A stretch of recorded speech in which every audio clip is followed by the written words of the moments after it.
tensions in a fishing dispute have come to a head in southwestern Nova Scotia. They ain't touching my lobster! If somebody was digging in your wallet and taking your money, we would stop them. And at the center of the dispute is the question of what it means to fish to obtain a moderate livelihood. An overnight fire on Saturday left a fishing pound used by Mi'kmaq fishermen in ashes. And last week, an estimated 200 commercial fishermen attacked 2 Indigenous-used fishing facilities, seizing and destroying lobster traps, setting a van on fire, and trapping multiple Mi'kmaq fishermen inside a building.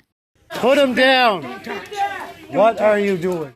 These acts of violence and vandalism come against a backdrop of decades of disagreement over fishing rights in the region. You guys fish when we fish. That's all we want.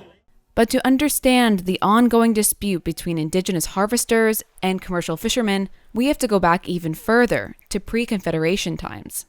In the mid-1700s, a series of treaties was signed between the British and the Mi'kmaq and other Indigenous peoples living in what is now the Maritimes.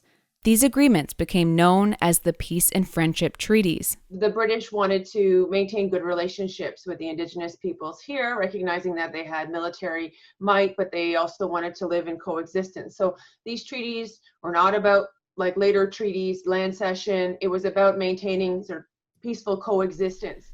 In 1999, the Peace and Friendship Treaties, specifically the Treaty of 1760 and 61, became the focus of a landmark Supreme Court case.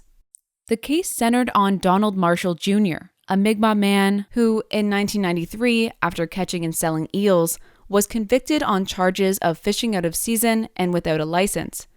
After a 6-year legal battle, the Supreme Court ruled that the treaties of 1760 and 61 are still valid today, and therefore Marshall and other Indigenous people have a treaty right to hunt and fish in order to obtain what the court called a moderate livelihood. And these treaty rights are protected under Section 35 of the Constitution of Canada.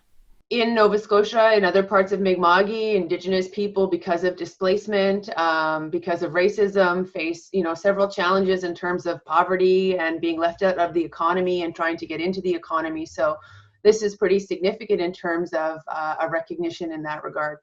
Following the ruling, the federal government was tasked with establishing new rules that would accommodate the treaty rights, as well as other concerns, such as conservation and commercial fishing interests. And in doing so, it would define what constitutes a moderate livelihood. But 20 years later, that is yet to happen. There's a lot of frustration about the federal government not really meaningfully wanting to address this, because the government just sees it as like, okay, can we throw more money at you, as opposed to addressing like Mi'kmaq want a role in the governance of it. They want to be a part of the management of it, and to have a right that looks different than what other stakeholders have, because it is a different right. In an emergency meeting Monday night, Federal Fisheries Minister Bernadette Jordan said that the government is in talks with Mi'kmaq bands in order to resolve this issue. We are working with them diligently right now through negotiation process to make sure that we implement their treaty right. Krista Hesse, Global News.